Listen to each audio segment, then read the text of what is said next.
Welcome back to Football Friday. Time now for one of the most anticipated parts of our broadcast. Jeremy Babin has joined us on the set for the Alliance National Bank highlights. Jeremy, how you doing? Oh, very excited to be here. Got a chance to go out to Dalton today and see that game against Cass. Yeah. Very exciting. It was a good night for football, starting to get a lot like fall. Chris and I are on pins and needles waiting for a famous Jeremy Babin, I guess you'd call it, analogy.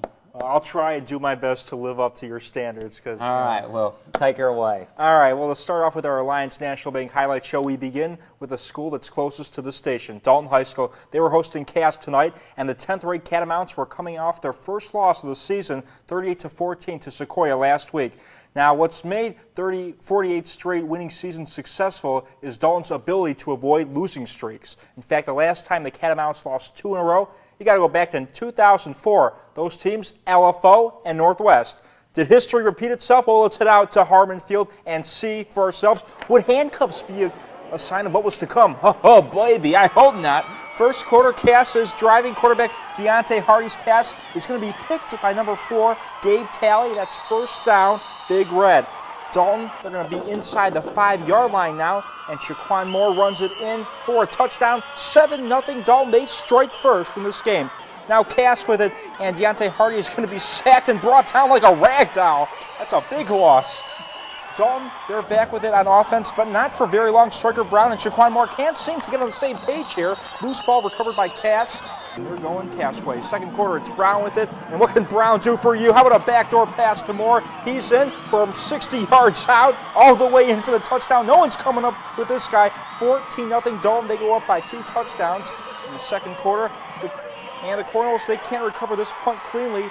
Dalton recovers it with great field position, and that would lead to this. Moore runs it in 10 yards for a touchdown, makes it 21-0 Dalton.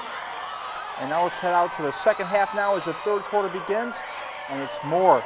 He's going to give you some more of this. He runs it in for a touchdown, makes it a 28-0 game. Dalton, they go on to win this one 42-7.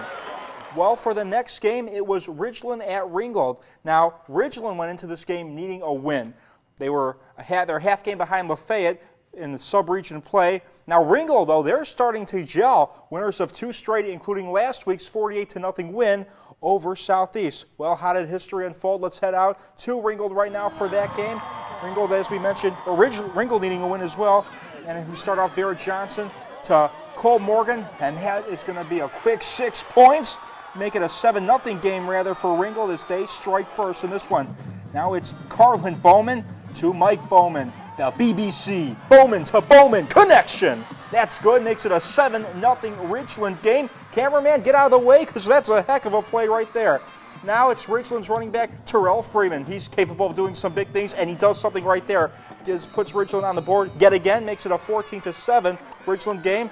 And then it's Ringgold's Johnson. This is going to be a QB sneak. That's in there for a touchdown. Makes it 14-13 Ridgeland.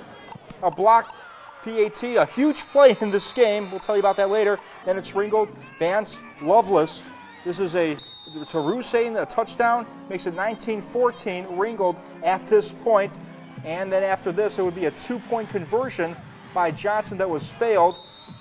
19-14 was the score at that point. And here's a 2-point conversion that was not handled cleanly. Or I take that back, that was Freeman right here. He scores again, makes it 21-19 Ridgeland.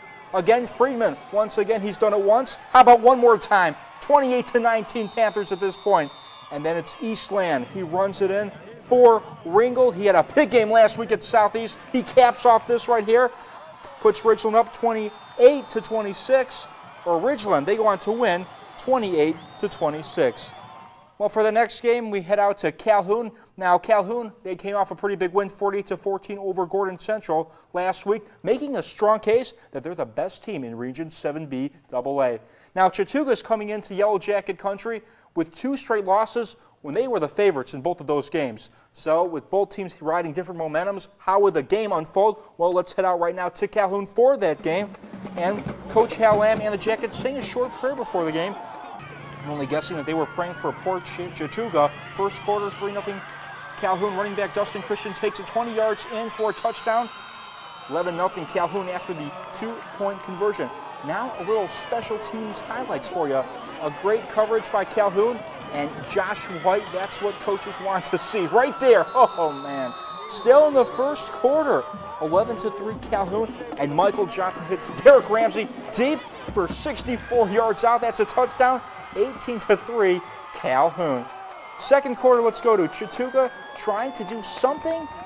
Bradley Black with a pretty impressive catch, but the Indians, they would not be able to score on this possession. Later, the Jackets are driving.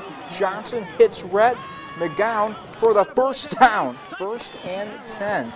Calhoun. But then inside the 20, Keedron Aker gives it back with a fumble. Indians ball on the 16. Don't want to do that. Later, the Jackets redeem themselves from the 2-yard line. Daniel MacArthur scores with 3 minutes left in the second quarter. Makes it a 25-3 Calhoun game. Under 30 seconds in the half, Chattooga about to score, but Jared Nelson's intercepted by David Collins. Calhoun moves to 4-2. Calhoun, they win this game 32-3. Well, for the fourth and final game, it's Gordon Central at Adairsville. Now, Adairsville is averaging over a touchdown more a game than Gordon Central. On the flip side of that, though, Gordon Central, the defense has been different. Adairsville has allowed more than 15 points a game more than Gordon Central. Now, Adairsville has had an interesting situation in the last couple weeks with the inability to stabilize their head coaching, where they've gone from Mark Arthur, who was fired for allegedly being too strict with his players. That was according to PrepGameFace.com. Then it was Brett Tolber, who resigned with just one game into his belt for an undisclosed reason. And then it was Johnny Gullinge, who retired. So how would this game do? Well, let's head out right now to Adairsville for that game. We'll pick it up in the first quarter with Caleb Stonsel running up the middle for a touchdown. Makes it 7-0 Gordon Central. But Adairsville, they come right back at them. Niagara Curtis receives the lateral and then takes it in for a score, makes it 7-all. Tigers have it back, but not for very long.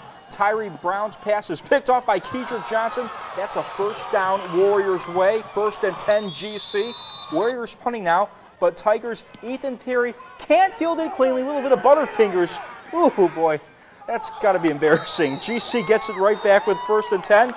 And then it's GC's Dre Prather's pass is going to be picked off by Ethan Perry. He redeems himself by that butterfingery drop. That's another turnover, though.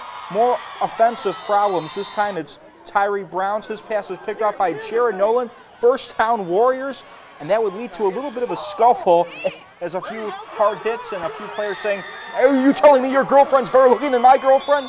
I don't know what they were saying. Anyway, after that all cleared up, Gordon Central scored with less than a minute left, and Adairsville won on a field goal with no time left, 0.3 seconds actually, 16-14, Adairsville a winner in that game. And with that, we're all out of time. That'll do it for the Alliance National Bank Highlight Show, but don't go anywhere. There's plenty more Football Friday coming up on the other side of the break.